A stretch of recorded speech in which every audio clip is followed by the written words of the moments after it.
Hey everyone, welcome back to the channel. Just a really quick update this week.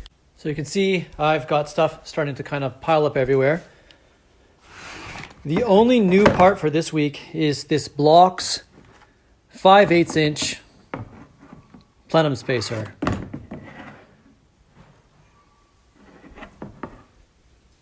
It comes with this hardware pack here. So if you look at my past dyno plot when I made 335 wheel horsepower, you can see that it kind of looks like a flat tune. The engine really plateaus at about 330 horsepower for quite a long range. I'll try to superimpose the image here. And that's because the intake is trying to pump more air in, but it just can't. So I just wanted to take a break here and show Sports Z Magazine's Plenum Mod Shootout dyno plots. You can see why I would want to switch from my 5/16 inch plenum spacer to a 5/8 inch plenum spacer, even though for everyday drivability on these engines, the 5/16 is probably a little bit better. You can see that the 5/8 or the larger plenum spacers start to take over at higher RPM ranges.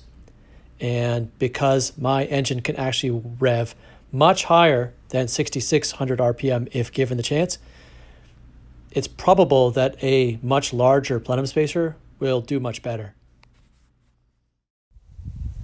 So I was trying to put the Z up on the hoist so I could check some bushings out because I know I need to order some new ones. And it is running so rich because it has the cammed engine tune still loaded and then a stock JDM motor installed that I actually can't get up these little ramps without stalling. So that's my problem right now. I'm actually going to run in the car and see if I can get it just up over that bump right now.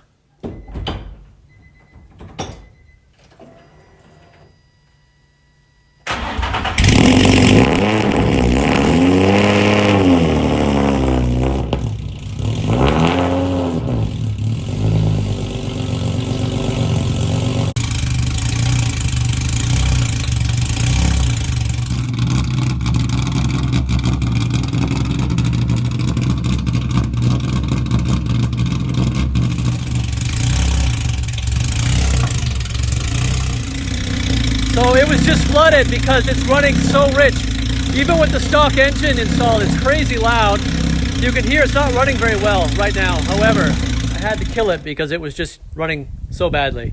So I'm gonna put it up in the air once. I'm gonna check out some bushings, take a look at some other things, and then decide if I need to order anything else.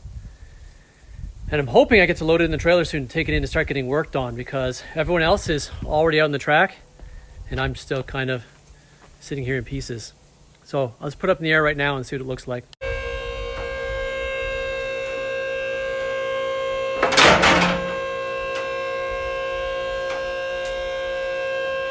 So that's about it. The only other thing I was trying to do was take a look under the car to see if I needed any new bushings. I'm having a hard time looking. It's hard to do when the car is not propped up in the air. The only other thing you can see is in the background, I have a Hotchkiss rear sway bar. So just a quick look under the car. This is the Hotchkiss rear sway bar. So I'm going to swap that back to an OEM rear bar.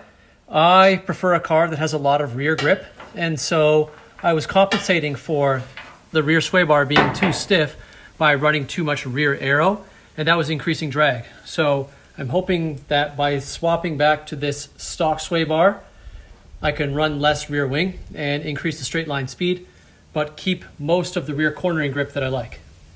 These are SPC rear camber arms. This car has never seen winter, has never seen salt. There's still a bit of corrosion on these, and the SPCs are known for not being that strong. So I'm going to try to order perhaps some SBLs, much stronger. I still have so much stuff to order. I feel like it's never going to get done.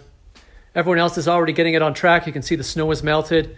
Weather's improved a lot. So we've got to get into the heavy lifting of getting this ready for the year.